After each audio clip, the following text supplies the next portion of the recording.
मन्त्री बखरक नरेन्द्र मोदीनी आसिमनी सालनरगै नय बनमालीपुरनी जुब मोर्चानी लुवाजी मुंबाई क्राक सल थियाफरमा पादा संसा जाखा ते आबाई बाक्सा रिजुम करी रग्न रिजुम याफर जाखा याफाना यंगै थांग मानजगैखा हासिनी मन्त्री अक्रा डाक्टर मानिक शाह ते टंखा बीजेपी हास्टिकासको राजीव भट्टाचार्यजिन खबै एमएलए सुशान्त देव ते टंखा जुदा जुदा आदंग्रक असल नजरुल कला क्षेत्र व थियाफरमानि पादा संचलाइखा आबाई बाक्सा गोबांमा लोकरक साक्तरि फयै थियाफरलाइमानि बहायनो नुकजाखा असल আজকে পরিবর্তন করতে হবে আর এই সমাজ পরিবর্তনের জন্য মানুষের পাশে থেকে মানুষকে সঙ্গে নিয়ে মানুষের দুরবস্থা সুখ দুঃখের পাশে থেকে মানুষকে সেবা করা এটাই ভারতীয় জনতা পার্টির মূল লক্ষ্য।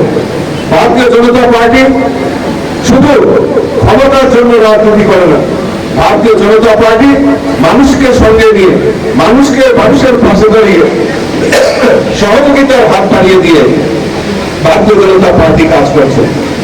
আমি ছোট্ট একটা উদাহরণ তুলে দিয়ে আমার বক্তব্য শেষ করব যে আমরা সমাজ পরিবর্তনের কথা বলছি, যে সমাজ পরিবর্তন কিভাবে হবে। আজকে সমাজ পরিবর্তনের জন্য এই ত্রিপুরা রাজ্যের মানুষ প্রস্তুত হয়ে গেছে। মানুষ সেবাহী সংগঠন সেটাকে হাতিয়ার করে কাজ করছে। আমরা জানি সরকার বিভিন্ন জায়গায় রাজ্যের সবচেয়ে বেশি গোমতী, দক্ষিণ ত্রিপুরা এবং আগরতলার পার্শ্ববর্তী জায়গায় বিভিন্ন জায়গায় বন্যায় ক্ষতিগ্রস্ত হয়েছে।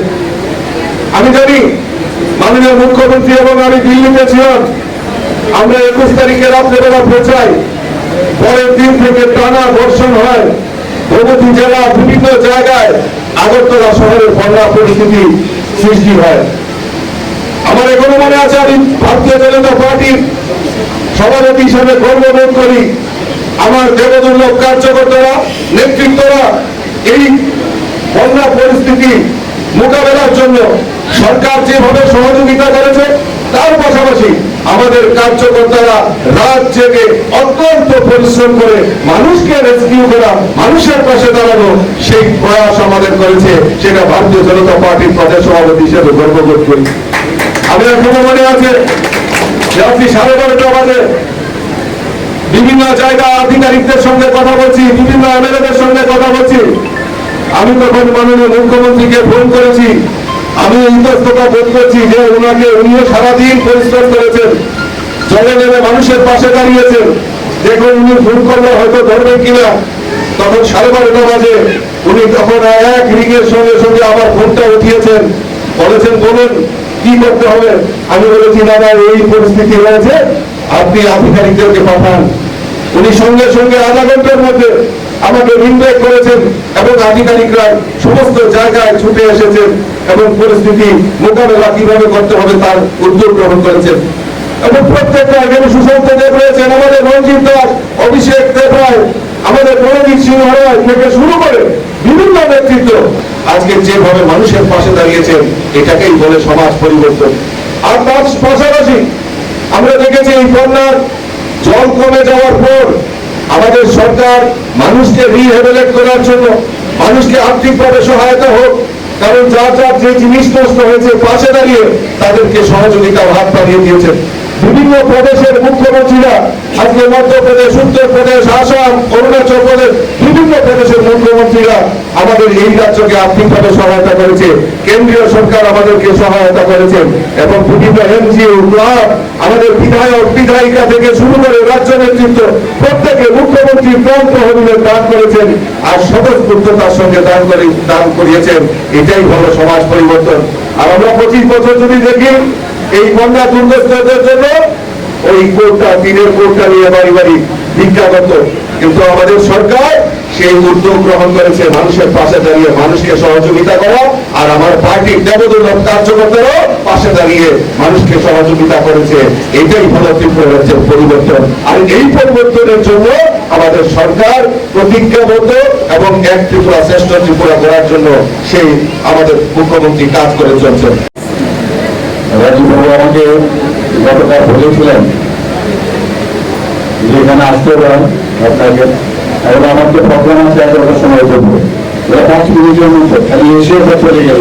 আমি বললাম নাই, আসলেই বসতে হয় এবং অন্যান্য যেসব মানে নিয়মাবলী আছে, এগুলো করতে করতে 15 মিনিট চলে যায়। ওখানে বসে আছে সবাই, আপনারা জানেন মাননীয় প্রধানমন্ত্রীজির জন্মদিনকে সামনে রেখে আমরা স্বচ্ছতা যে অভিযান সেটা আমরা করবেন সেখানে, এবং মাতাজি পরিষদের কাছে আজকে পুজো দেবো। আমাদের মাননীয় প্রধানমন্ত্রীজির দীর্ঘায়ু কামনা করে আমি সেখানে ওনার আশীর্বাদ চাইব। তো এইখান থেকে আমার 2-4টি কথা বলে আমার যেতে হবে। আমাদের সেবাই ধর্ম আমাদের ধর্ম, সেবাই আমাদের পার্টির মূল লক্ষ্য, এবং বারবার কিন্তু আমরা কিন্তু পরীক্ষায় উত্তীর্ণ হয়েছি।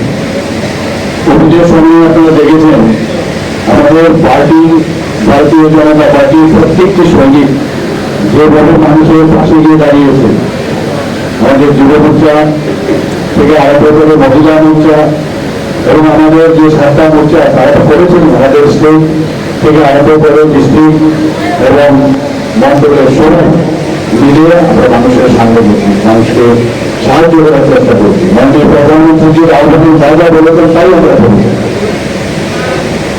আজকে সত্যি আমরা ভাবছি যে আমাদের একটা গোল্ডেন এরা, যেটা মাননীয় প্রধানমন্ত্রীজি যেভাবে দেশের সমৃদ্ধি, দেশকে সুরক্ষা ক্ষেত্রে যেভাবে কাজ করছেন, আগামী দিন এরকম আসবে কিনা আমার জানা নেই। যা বলেন তাই বলেন।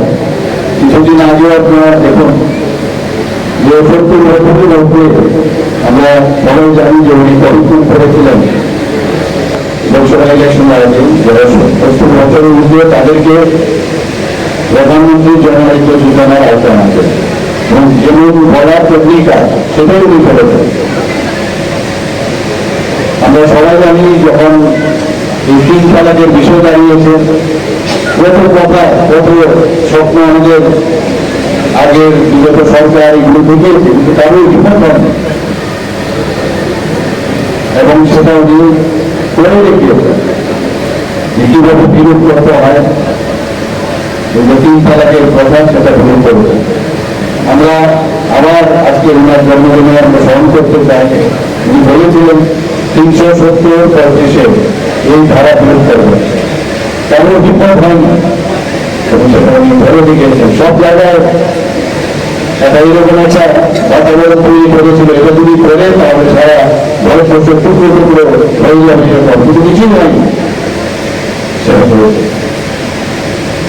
রাম মন্দিরের কথা বলে তো লাভ নেই, বলেছে খালি ডেট করো এইসব করতো বিরোধীরা, কটাক্ষ করতো, আর ডেটও হয়েছে, দুটাও হয়ে গেল।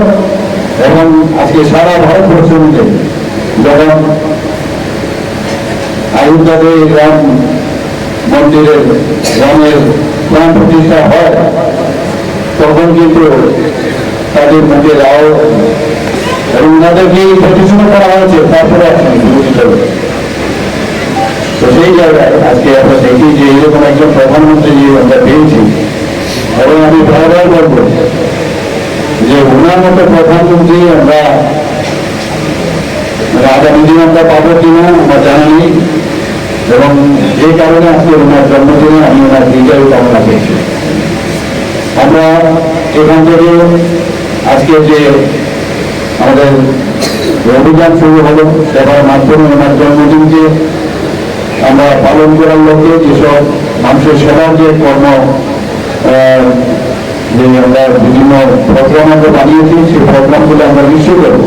আমি এখানে যারা যুব মঞ্চের ভাইয়েরা আছেন আমাদেরকে আমি ধন্যবাদ দেবো এই ধরনের একটা আয়োজন করেছেন। আমরা যেটা সুশান্ত আমাদের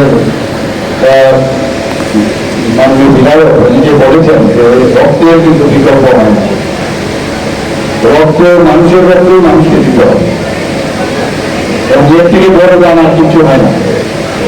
রক্তদানের এখানে আয়োজন করা হয়েছে, আমাদের মাননীয় সভাপতি এবং রাজ্যসভার সদস্য বলেছেন, কিন্তু রক্তদান সবচেয়ে বড় দান, এবং রক্তে দানের মাধ্যমে রক্তের যেমন কোনো ধর্ম হয় না, সেরকম মানুষ এই রক্ত ঋণ দিয়ে ভগবানে আমাদের শরীরের মধ্যে রক্ত দিয়ে দিয়েছে যে তোমাদের একটা জীবন একটি অমূল্য সম্পদ আমি দেব, যে রক্ত তুমি অন্যকে যখন দান করবে একটা ঐশ্বরিক একটা যে ফিলিং সেটা তুমি অনুভব করো। যিনি রক্ত গ্রহণ করবেন ওনার মধ্যে সেই অনুভূতি আসবে যে আমি কার রক্ত আমি গ্রহণ করছি, তার মুসলিমের রক্ত নাকি এটা একটা মহিলার রক্ত, নাকি 18 বছরের রক্ত, না 65 বছরের রক্ত। রক্ত নিয়ে ঘুরে আসবে আমাদের মানব ধর্ম কি করা উচিত, আমাদের মানুষের জন্য সেবা, সেটা কিন্তু রক্তদানের